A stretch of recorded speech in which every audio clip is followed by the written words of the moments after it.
क़यामत सुगरा यानी वाक़या करबला के बाद एक वाक़या पेश आया जिसको वाक़या हत्ता कहा जाता है। इसकी तफसील मैं बाद में भी बताता हूँ, पहले ये बताऊंगा कि करबला का क्या असर हुआ।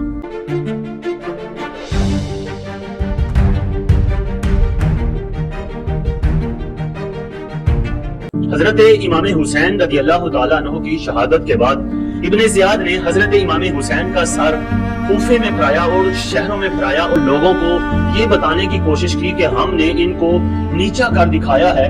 उसने अपनी कमीनगी की तमाम हदें पार की कि एक थाल में रखकर हजरत इमाम हुसैन के चेहरे मुबारक की माज़अल्लाह बेअदबी भी की। हजरत इमाम हुसैन की शहादत के बाद आसमान से खून बरसता रहा।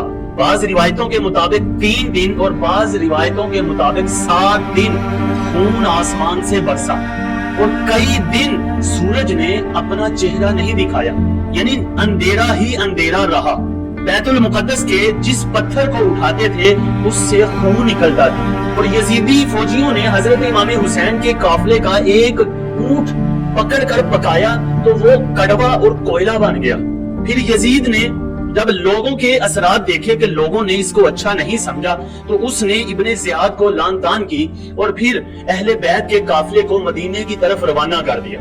और यजीद चंद सालों बाद जिल्लत की मौत मरा। उसको पेट की एक सख्त मर्ज लगी कि वो पानी ना मिले तब भी रोता था, चीखता था और जब पी लेता था तो उससे भी ज्यादा चीखता था।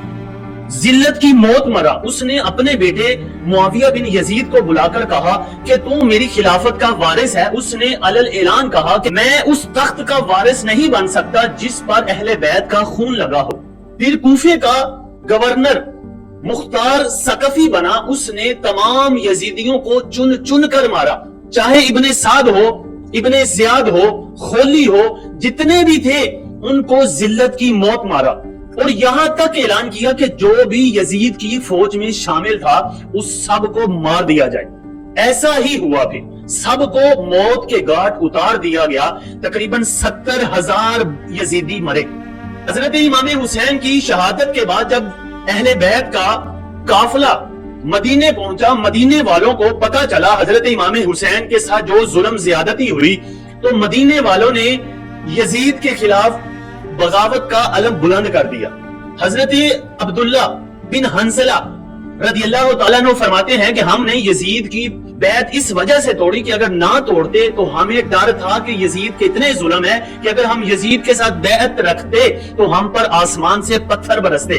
मदीने वालों ने हजरत इमाम हुसैन के नक्शे कदम पर चलते हुए साबित कदमी दिखाई। यजीद ने एक लश्कर जरार भेजा।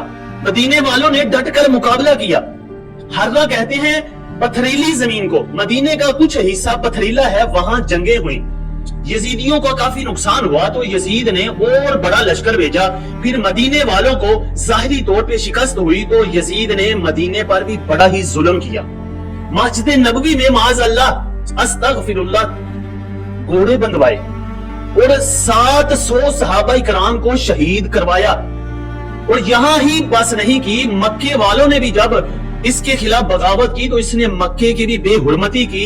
यजीद के लश्कर ने बैतुल्लाह पर इतने पत्थर बरसाए कि बैतुल्लाह का पूरा इहाता पत्थरों से भर गया और काबातुल्लाह पर 2 सींग पड़े हुए थे जो हजरत इस्माइल के बदले दुम्बा आया था, उस दुम्बे के सींग वो भी जल गए और जाया हो गए।